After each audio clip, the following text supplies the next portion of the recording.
This is about a woman who wreaks revenge on her family's death, and she turns her life around, but she also weighs up the price of her soul in doing so.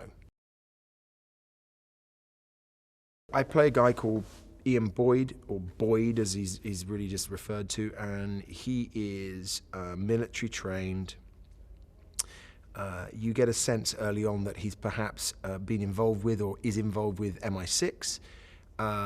He is discovered in the outreaches of Scotland. He's in the middle of nowhere, and is found by Stephanie almost by accident.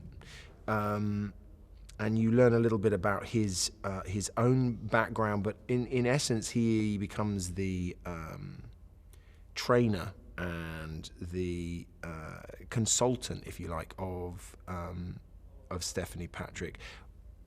He's also recruits her, really. He recruits her and sets her on her mission and guides her throughout it. It's a mental journey for Stephanie, and it's a physical journey. Boyd has to clean her up. He also has to physically put her into a situation where she can handle herself. He also has to test her under pressure. And psychologically, he has to make sure that she's not going to crack and that she's motivated and committed to the cause that she keeps claiming to be obsessed by.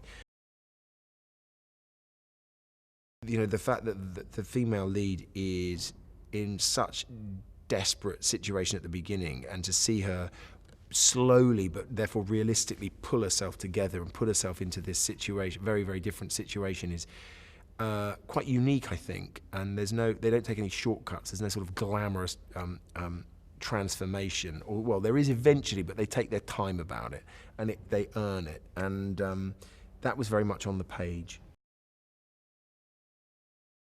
When you're in an environment like that, it just leaps into the camera, and you get these extraordinary shifts of light and weather, and it's spectacular, truly spectacular.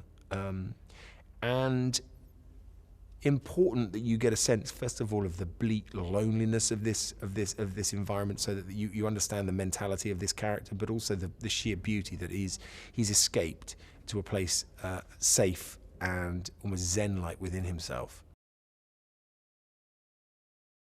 Again, it's really hard to get stuff, I think, understated and real, and that's been the case in both the set and the costumes. You know, it's never felt like we've suddenly leapt out of the world that we are working hard emotionally to sort of create. And they always ground you as an actor. You know, what you're wearing and the environment you're in really helps to build up a sense of reality.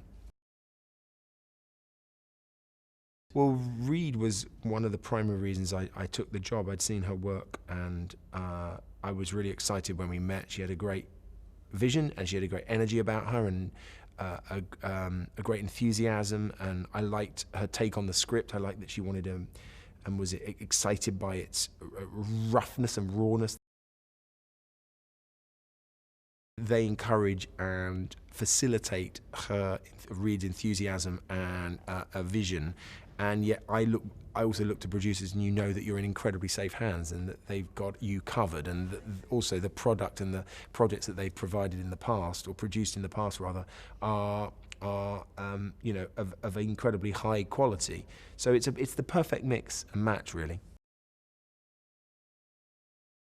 There's an element of thrill to it. Will she, won't she, will she, won't she? I think there's got a great narrative of revenge, and you wanting her to fulfill that sense of revenge, but equally you realize she's on a bigger journey, that she's cleaning herself up, that she's learning to respect herself, and I suppose ultimately is she going to find all the answers through the revenge path, or is she going to find the answers for herself?